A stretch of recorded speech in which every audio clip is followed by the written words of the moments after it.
नमस्ते। इस सेशन में चर्चा होगी लाइट का।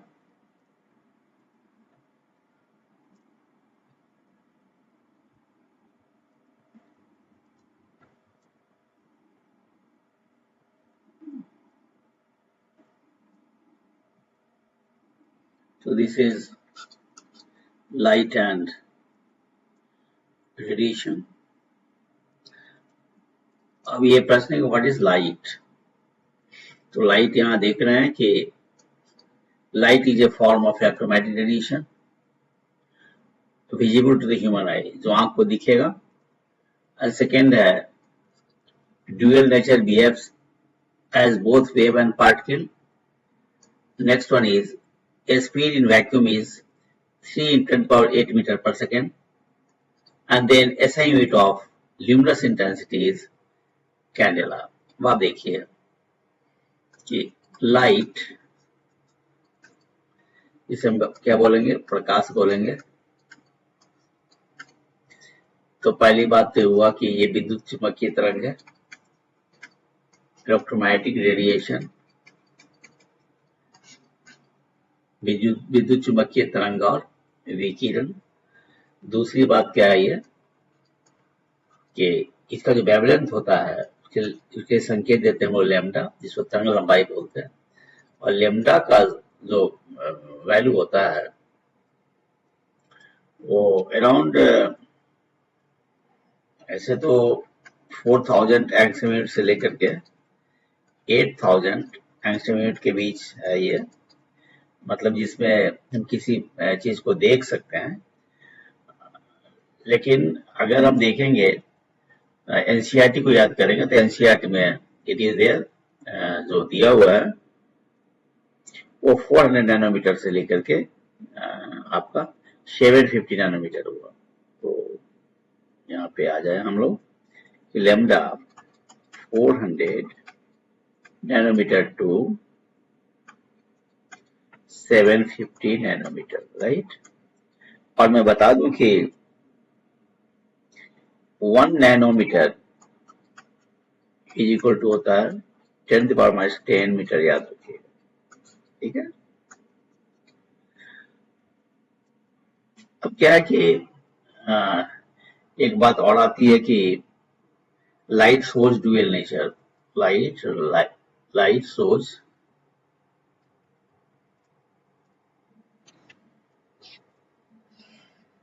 next point third कि light shows dual nature। dual nature का मतलब दोहरी प्रवृत्ति। दोहरी प्रवृत्ति का मतलब हुआ कि लाइट जो है वो तरंग के रूप में है, साथ ही लाइट कण के रूप में भी है, इसलिए इसको डुअल नेचर कहते हैं हम लोग, ठीक है। अब जैसे एग्जांपल लेते हैं कि प्रकाश के बहुत सारे गुण है, जैसे प्रकाश का परावर्तन है, प्रकाश का अपवर्तन है, प्रकाश का विवर्तन है, फिर प्रकाश का इंटरफेरेंस भी है। तो ये सारे जो गुण है प्रकाश के, ये बिहेवियर है प्रकाश का, रिफ्लेक्शन, परावर्तन, इसका डिटेल्स हम बाद में देखेंगे। तो ये जो जितने भी गुण मैंने बताया, reflection, refraction, rectilinear propagation of light, diffraction, interference, ये जितने भी जो गुण है प्रकाश के बिहेवियर है, वो प्रकाश को वेव मान करके हम इसको डील कर सकते हैं। तो वेव नेचर ऑफ लाइट कहाँ कहाँ दिखेगा, वेव नेचर कहाँ कहाँ दिखेगा, आपका रिफ्लेक्शन, परावर्तन हो जाएगा, फिर रिफ्रैक्शन हो जाएगा, इंटरफेरेंस हो जाएगा, डिफ्रैक्शन होगा, और फिर प्रकाश का रैखिक गमन हो जाएगा। अब यदि बात आती है कि प्रकाश का जो है वो पार्टिकल नेचर कहाँ होता है, तो और भी प्रकाश के बिहेवियर है जो हम देखेंगे। जैसे प्रकाश के बिहेवियर में है photo electric effect, photo electric effect, ठीक है। और फिर हम देखेंगे हमारा कॉम्पटन इफेक्ट, जो अलग से इसकी हम चर्चा करेंगे, कॉम्पटन इफेक्ट, ठीक है। तो फोटो इलेक्ट्रिक इफेक्ट हुआ, कॉम्पटन इफेक्ट हुआ, फिर आपका रमन स्पेक्ट्रा की बात होगी। ये जितने भी है एक्सप्लेन करने के लिए हम पार्टिकल को कण के रूप में मानते हैं। और ये आपका आइंस्टीन का एक सिद्धांत भी है, फोटोन का सिद्धांत है। फोटोन का मतलब होता है कि पार्टिकल के कण को हम फोटोन कहते हैं आइंस्टीन के अनुसार, ठीक है। और ये न्यूटन की बात आएगी तो उसको हम कहते हैं कर्पस्कल कहते हैं। चलिए हम आते हैं ये अल्बर्ट आइंस्टीन का जो बात आती है। हालांकि जो फोटोन जो आपका कॉन्सेप्ट है ये प्लांक का दिया हुआ है, और प्लांक के अनुसार क्या है कि light is in the form of packet of energy. प्रकाश जो है वो पैकेट ऑफ एनर्जी के रूप में है, और इस पैकेट की जो ऊर्जा होती है, याद रखिएगा, इस पैकेट है एनर्जी, जहां स्पेस मिलता है, यार मैं लिख रहा हूं E is equal to H into nu. जहां E क्या है देख लीजिए, एनर्जी ऑफ लाइट है, न्यू क्या है, फ्रिक्वेंसी ऑफ लाइट है, और H का एक कांस्टेंट है, और H का मान होता है 6 point, H is equal to 6.63 into 10⁻34 joule second is the value of H। जाहिर यहां देख रहे हैं कि energy of light is directly proportional to frequency of light. यदि प्रकाश का जो फ्रिक्वेंसी है, आवृत्ति अगर बढ़ेगा तो एनर्जी भी बढ़ेगा, ठीक है। तो जो आपका ये जो कॉन्सेप्ट है वो प्लांक का दिया हुआ है कि in the form of packet of energy, and इस पैकेट ऑफ एनर्जी जिसके पास ऊर्जा होगी वो is equal to h nu, और packet of energy is called photon और द क्वांटम। क्लियर? तो ये जो फिर मैं रिपीट करूंगा, अगर सवाल आ सकता है एग्जाम में कि क्या आप कॉम्पटन इफेक्ट का एक्सप्लेनेशन, रमन स्पेक्ट्रा का एक्सप्लेनेशन, फोटो इलेक्ट्रिक इफेक्ट जो है, क्या मैं इनका एक्सप्लेनेशन आप पार्टिकल को वेव नेचर मान के कर सकते हैं? तो उत्तर होगा कि नहीं, इसके लिए पार्टिकल को ये प्रकाश को हमें पार्टिकल मानना पड़ेगा, वेव नहीं मानना पड़ेगा, राइट।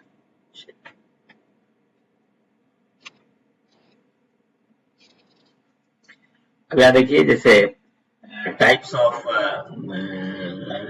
रिफ्लेक्शन है, तो टाइप्स ऑफ रिफ्लेक्शन में आप देख रहे हैं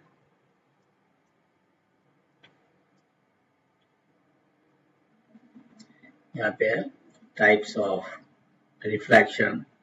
वन इज कॉल्ड रेगुलर। जैसे मान लिया जाए आप मिरर में अपना चेहरा देखते हैं जब भी बाहर जाते हैं, जब भी तैयार होना होता है आपको, तो मिरर में क्या है, वो आपका मिरर से रिफ्लेक्शन होगा, वो रेगुलर सरफेस है ना वो। लेकिन मान लिया जाए, सपोज करते हैं कि वो कोई भी जो है पत्थर है, बेडंगा कोई चीज है, उबड़ खाबड़ कोई चीज है, रफ सरफेस है, तो उससे जो रिफ्लेक्शन होगा, प्रकाश का जो परावर्तन होगा, उसको हम कहेंगे इरेगुलर कहेंगे या डिफ्यूज कहेंगे। तो देख लीजिए डिफ्यूज है ये। डिफ्यूज का मेनली मतलब वो इरेगुलर। हालांकि हर एक स्थिति में जो प्रकाश के परावर्तन का नियम वो लागू होगा, कि परावर्तन जो होगा एक्चुअली वो आपका एक पॉइंट से होता है, पूरे सरफेस की बात होती है, कि परावर्तन एक बिंदु से होता है। इसलिए चाहे रिफ्लेक्शन जो है वो रेगुलर होगा या डिफ्यूज होगा, हर स्थिति में laws of reflection will take place, right. यहाँ पे देखिए, यहाँ पे लॉज ऑफ रिफ्लेक्शन क्या है देख लीजिए। एक है हमारा कि angle of incidence is equal to angle of reflection, यानी जो आपतन कोण का मान जो होता है वह परावर्तन कोण के मान के बराबर होता है। एक नियम यह है कि आपतित किरण, परावर्तित किरण और आपतन बिंदु पर डाला गया विलंब, तीनों एक ही तल में होता है। तो incident ray, reflected ray and normal to the point of incidence all lie in one plane. और एक मैंने और बताया कि angle of reflection is equal to angle of angle of incidence is equal to angle of reflection. These are the two laws. यहाँ पे है आपका, ये देख रहे हैं ये। अब आते हैं रिफ्रैक्शन ऑफ लाइट। तो रिफ्लेक्शन का मतलब हुआ कि जिस माध्यम में प्रकाश किरण चलेगी फिर टकराव किस तरह से उसी माध्यम में लौट जाएगी। रिफ्रैक्शन में क्या होगा कि माध्यम चेंज हो जाएगा, प्रकाश किरण एक माध्यम से दूसरे माध्यम में प्रकाश किरण जाएगा। जैसे आप देखते हैं, मान लिया जाए कोई भी आपका शॉपिंग सेंटर रहता है, तो मॉल वगैरह रहता है, तो वहां पे देखेंगे कि ट्रांसपेरेंट ग्लास रहता है, आर पार दिखता है। तो आप मॉल के बाहर आप रहते हैं, ठीक है, तो फिर क्या होता है, आप अंदर की चीज को भी देख लेते हैं। कारण क्या होता है, प्रकाश किरण चलती है, फिर शीशा प्रवेश करके फिर हवा में आती है। यहाँ पर माध्यम परिवर्तन हुआ, प्रकाश किरण जो है एयर से ग्लास में आया और ग्लास से फिर एयर में आया। तो प्रकाश जो मीडियम चेंज होगा, वैसी स्थिति में जो प्रकाश का बिहेवियर होगा, प्रकाश जो है वो अपने पुराने पथ को छोड़कर नए पथ को अपना लेगा। That is called refraction of light. यहाँ देखिए, bending of light when it passes from one medium to another, मैंने बताया। फिर called due to the change in speed of light. यानी आपसे सवाल आ सकता है कि प्रकाश के अपवर्तन का क्या कारण है, what is the reason of refraction of light. क्या उत्तर होगा आपका, change in the speed of light. कहने का अर्थ ये हुआ कि यदि हवा है, ग्लास है, वाटर है, what ever be the medium, अगर दो मीडियम होगा तो हर एक मीडियम में प्रकाश का वेग अलग अलग होता है। एक माध्यम प्रकाश के दूसरे माध्यम में चली जाएगी तो उसका वेलोसिटी बदल जाएगा, और वेलोसिटी के कारण क्या है, वह प्रकाश किरण अपने पुराने रास्ते को छोड़ करके नए रास्ते को अपना लेगा। That is called refraction of light, right. Next आइए, डेंसर टू रेयर। मान लिया जाए कि dense away from the normal. Denser to rare का मतलब ये हुआ कि जैसे शीशा है और आपका हवा है, शीशा में रुकावट अधिक मिलेगी प्रकाश को, उसको हम कहते हैं आपका डेंसर मीडियम। हवा को कहते हैं हम रेयर मीडियम। ये आगे के फिर टॉक में हम देखेंगे कि डेंसर का मतलब हुआ कि एक टर्म से डिसाइड होता है, उसको कहते हैं वर्तमान, रिफ्रैक्टिव इंडेक्स और इंडेक्स ऑफ रिफ्रैक्शन। तो ग्लास का इंडेक्स ऑफ रिफ्रैक्शन ज्यादा होता है, ये 1.5, क्योंकि इंडेक्स ऑफ रिफ्रैक्शन की कोई इकाई नहीं होती, क्योंकि अनुपात है ये। वो आपका पदार्थीय माध्यम प्रकाश का वेग और डिवाइडेड बाई हवाया प्रकाश का वेग। तो नहीं, ये उल्टा हो गया, C0/C, मतलब हुआ कि निर्वात में प्रकाश का वेग डिवाइडेड बाई पदार्थीय माध्यम प्रकाश का वेग। मैं लिख ही देता हूँ यहाँ पर समवेयर C। म्यू की बात आई है, वर्तमान की बात आई है, म्यू इज इक्वल टू होता है C0/C। C0/C, C0 का मतलब हुआ कि निर्वात में प्रकाश का वेग, और C का मतलब हुआ पदार्थीय माध्यम प्रकाश का वेग। यदि शीशा और शीशा में प्रकाश का वेग, तो निर्वात में सबसे अधिक प्रकाश का वेग होता है, वो होता है 3 × 10⁸ मीटर पर सेकेंड। यही C0 का वैल्यू है, ठीक है। तो आपने क्या देखा यहाँ पे, क्योंकि हर एक माध्यम में C का मान चेंज कर जाएगा प्रकाश, क्योंकि म्यू का मान चेंज करे C का मान चेंज कर जाएगा, और यही रिफ्रैक्शन का कारण है, याद रखिएगा। तो अगर डेंसर टू रेयर मीडियम में जाएगा तो अभिलंब से दूर हट जाएगा, ठीक है। मतलब क्या हुआ, शीशा से अगर शीशा से हवा में जाएगा तो वह अभिलंब से दूर हट जाएगा। और नेक्स्ट आप क्या देख रहे हैं, rare to denser. Rare to denser का मतलब हुआ, उड़न दीजिए बात को, हवा से प्रकाश की प्रवेश करेगी ग्लास में तो वह नॉर्मल की ओर मुड़ जाएगा, राइट।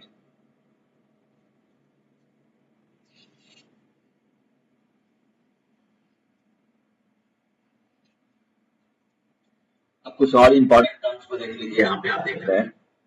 तो इसकी चर्चा तो हमने कर दी है, फिर भी कि refractive index is equal to speed in vacuum. आपको स्पीड ऑफ लाइट याद रखिएगा, speed of light in vacuum divided by speed of light in ये आपका मीडियम, जो अभी मैंने लिखा था ऊपर में ना, कि mu is equal to C0/C, ठीक है। नेक्स्ट आइए कि नो यूनिट फॉर आपका रिफ्रैक्टिव इंडेक्स की कोई इकाई नहीं होती, क्योंकि रेशियो है ये, निर्वात जो प्रकाश का वेग डिवाइडेड बाय पदार्थीय माध्यम प्रकाश का वेग। तो रेशियो है, तो रेशियो की कोई इकाई तो होती नहीं है। और इसे नो यूनिट याद रखिएगा, ये सवाल पूछा जा सकता है एग्जाम में कि वर्तमान की क्या इकाई है। तो याद रखिएगा कि वर्तमान की कोई इकाई नहीं होती है, चूंकि यह क्या है, दो वेग का अनुपात है, निर्वात प्रकाश का वेग और पदार्थ प्रकाश के वेग का अनुपात है। ग्लास का जो वाटर का जो रिफ्रैक्टिव इंडेक्स है, इसको हम कह सकते हैं ऐसा म्यू डब्ल्यू, डब्ल्यू का तो वाटर हुआ, इसका जो रिफ्रैक्टिव इंडेक्स है वो 1.33 होता है। और हालांकि ग्लास में क्राउन और फ्रिंट होता है, थोड़ा बहुत अंतर होता है, पर एवरेज रूप में हम मान लेते हैं म्यू जी, यानी ग्लास का रिफ्रैक्टिव इंडेक्स है वो आपका 1.5 है। ठीक है,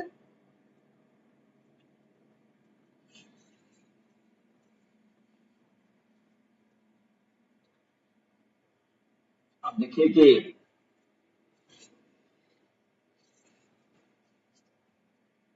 आपका when light travels from denser to rarer medium, आपका रिफ्लेक्शन की बात हो रही है, नहीं ये बात हो रही टोटल इंटरनल रिफ्लेक्शन की। यस, सी टोटल इंटरनल रिफ्लेक्शन, पूर्ण आंतरिक परावर्तन। इसके साथ क्या है आपका when light travels from denser to medium, जैसे मान लिया जाए कि अगर हम यहाँ पर डायग्राम बना दे, ये ऊपर ये हमारे नॉर्मल खींच का विलंब खींच दे यहाँ पर, ठीक है, ऊपर हमारा सपोज करते हैं कि ग्लास है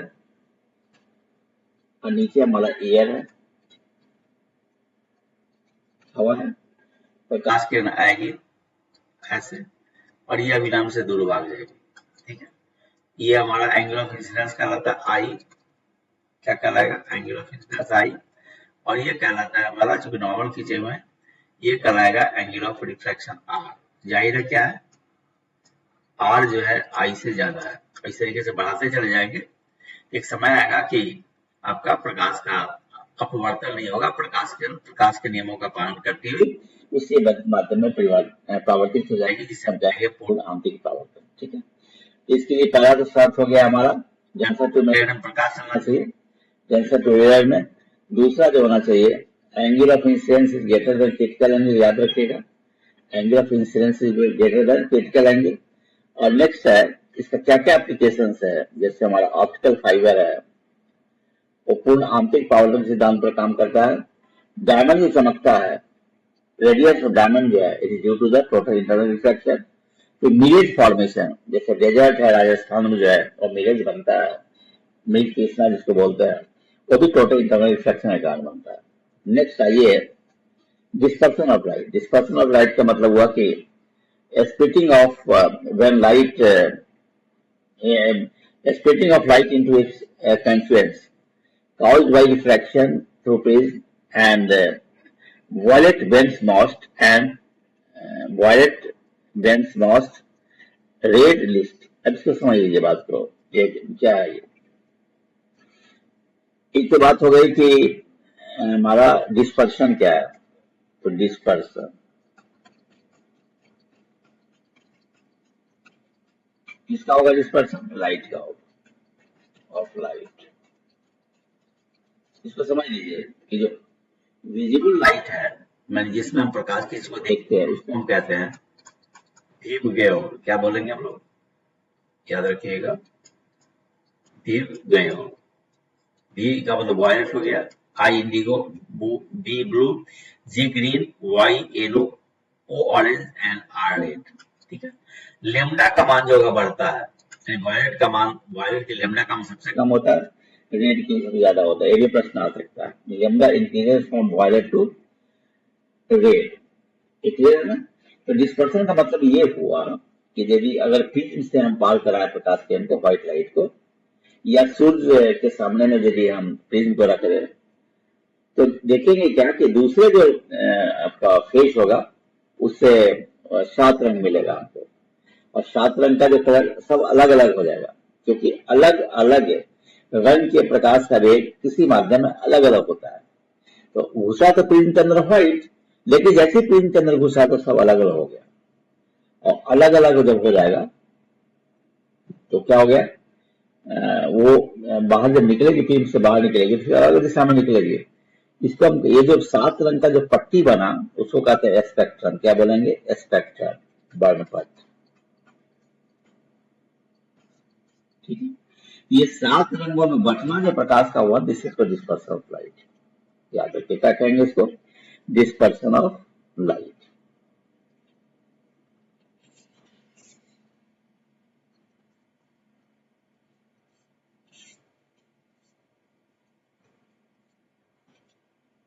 अब यहाँ पर अगर आप थोड़ा चाहेंगे इसके बारे में तो और मैं बता सकता हूँ। जैसे वो जो भी डिस्पर्सन की बात हुई थी, यहाँ पर मान लिया जाए प्रिज्म है, ये क्या ये प्रिज्म है। अब ये व्हाइट लाइट प्रवेश करेगी इसके अंदर में। अगर प्रिज्म नहीं होता, माध्यम परिवर्तन नहीं होता, तो प्रकाश की सीधे चली जाती है। आपकी दिशा इंसिडेंट है, लेकिन ऐसा होगा नहीं। जैसे प्रकाश किरण यहाँ पर आएगी, अलग अलग दिशा में चली जाएगी, 7 रंग अलग हो जाएगा। ठीक है, अब क्या है कि रेड का सबसे कम जो होता है वो डेविएशन।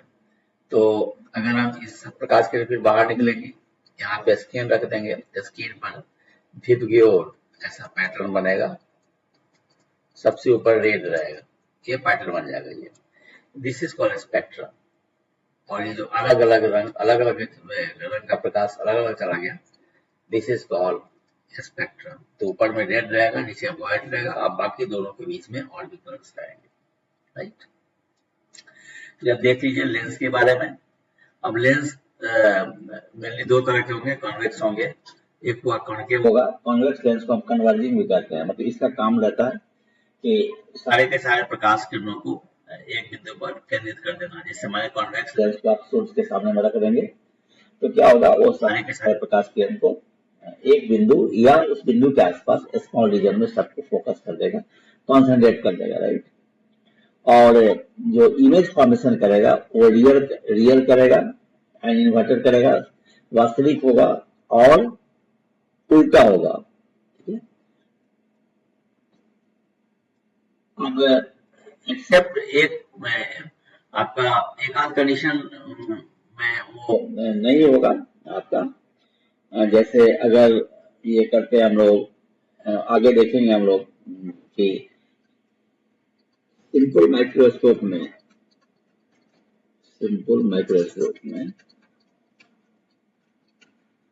इसकी चर्चा करेंगे हम लोग बाद में। सिंपल माइक्रोस्कोप में क्या होगा कि ये नहीं होता है। सिंपल माइक्रोस्कोप में रियल इमेज नहीं बनता है, वो आपका वर्चुअल इमेज बनता है सिंपल माइक्रोस्कोप में। अब आप देख लीजिए दूसरा है कॉन्केव मिरर, इसको डाइवर्जिंग कहेंगे। और ऑलवेज वर्चुअल हमेशा काल्पनिक रहेगा, इरेक्ट रहेगा और थोड़ा झूमता रहेगा। नेक्स्ट है ये power of a lens. Power of lens को सिंपल तरीके से दर्शा दीजिए, P = 1/f। यहाँ पर f क्या हुआ, मीटर में हुआ, याद रखिएगा। यानी कहने का अर्थ हुआ किसी भी लेंस का जो फोकल लेंथ होता है उसका जो कर्व होता है वो that is called the power of the lens. Remember, और इसकी इकाई जो होती है डायोप्टर होती है, याद रखिएगा। क्या होती है इकाई? डायोप्टर। यहाँ मैं लिख देता हूँ, कंफ्यूज मत कीजिएगा। डायोप्टर किसकी इकाई है? पावर ऑफ द लेंस की, है ना। लेंस की जो शक्ति होती है उसकी इकाई डायोप्टर हुआ। डायोप्टर का मतलब क्या हुआ? पर मीटर। क्योंकि यहाँ पर क्या हो जाएगा, मैंने बताया कि P जब 1/f होगा, f को नीचे रखिएगा, f को मीटर में लीजिएगा, ऊपर जाएगा तो वो क्या होगा, माइनस हो जाएगा पावर। इसको याद रखिएगा कि डायोप्टर मीन्स m-1 यानी पर मीटर। ओके, अब अगर कॉन्वेक्स लेंस होगा, जैसे ह्यूमन आई को करेक्ट करने के लिए कॉन्वेक्स लेंस होगा तो उसका पावर प्लस होगा, और कॉन्केव लेंस होगा उसका पावर माइनस होगा। जैसे मान लिया जब मायोपिया को ठीक करने में हम कॉन्केव लेंस का प्रयोग करते हैं तो कॉन्केव लेंस का माइनस नेगेटिव होगा, पावर नेगेटिव होगा। और हाइपरमेट्रोपिया को करेक्ट करने के लिए, जिसको हम दूरदृष्टि दोष बोलते हैं, उसको करेक्ट करने के लिए हम कॉन्वेक्स लेंस का इस्तेमाल करते हैं, इसका पावर पॉजिटिव होता है। राइट, अब है कि कुछ फैक्ट्स है यहाँ पे। The speed of light in vacuum, जो मैंने पहले बता दिया था, 3 × 8 मीटर/सेकेंड हो जाएगा। फिर क्या है, सूर्य के प्रकाश को आपका सूर्य से पृथ्वी सतह पर आने में लगभग 8 मिनट 16.6 सेकंड लगता है, 8 मिनट 16.6 सेकंड लगता है। सूर्य को पृथ्वी तक जो प्रकाश जो आता है सूर्य से, कितना समय लगेगा? Light from the sun to the earth takes 8 minutes and 16.6 seconds.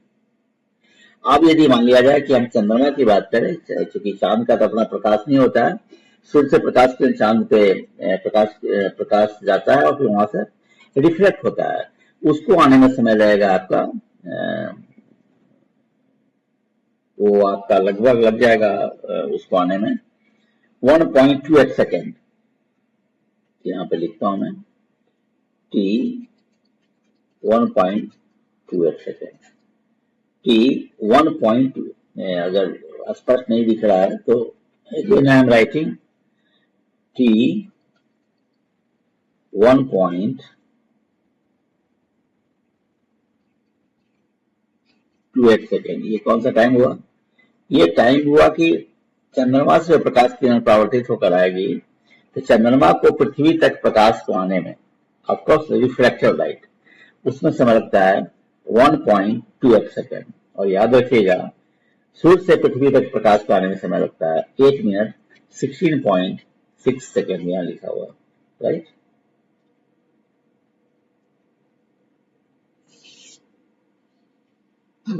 कुछ क्वेश्चन बीपीएससी में आए हुए हैं, आपको 43rd बीपीएससी में है। ये क्वेश्चन है कि the speed of light in vacuum is nearly, तो ये तो पहले बताया ही गया था, कितना स्पीड ऑफ लाइट होता है वैक्यूम में, C0 इक्वल टू 3 × 10⁸ मीटर पर सेकेंड, ठीक है। तो ये हमारा रेस्पॉन्स क्या होगा? जी हो जाएगा।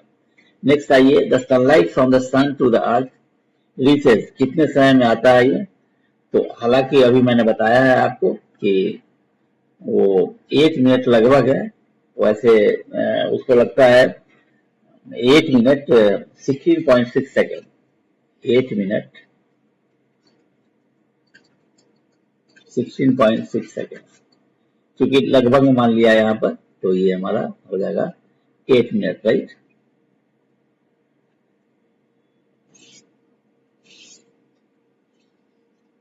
थर्ड आइए, द नेचर ऑफ रेडिएशन। यहाँ देखिए, लाइट इज, आपका मैंने बताया था कि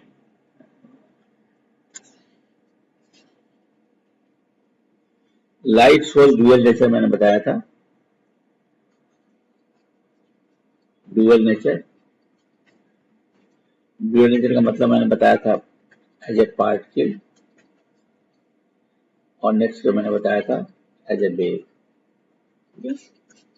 और ये दोनों पार्टिकल एंड वेव नेचर को जब देखेंगे हम लोग, इसके लिए होता है lambda is equal to h/p, याद रखिएगा। p को हम लोग मोमेंटम बोलते हैं, h को प्लैंक्स कांस्टेंट बोलते हैं, और लैम्डा जो है वो वेवलेंथ है। ये तो लैम्डा जो है वो आपका वेव कैरेक्टर को दर्शाता है, और p जो है पार्टिकल कैरेक्टर को दर्शाता है। ये हालांकि ये जो है वो मटेरियल कण के लिए, और ये जो एक्सप्रेशन को कहते हैं डी ब्रॉगली एक्सप्रेशन बोलते हैं हम लोग, लेकिन this is equally good to light, क्योंकि लाइट को अगर हम पार्टिकल मानेंगे तो फोटोन होगा, वो क्वांटम होगा। यहाँ पर क्या होगा? पी जो होगा मोमेंटम ऑफ दी फोटोन होगा, या फिर क्वांटम होगा, जो हमारा पार्टिकल बिहेवियर को बताता है, और लैम्डा बिहेवियर को बताता है। इस तरीके से क्या है, ड्यूअल नेचर ऑफ लाइट इस एक्सप्रेशन से भी वो क्लियर होता है। यहाँ पर क्या होगा? Dual nature of light. So that's all for the day. Thank you.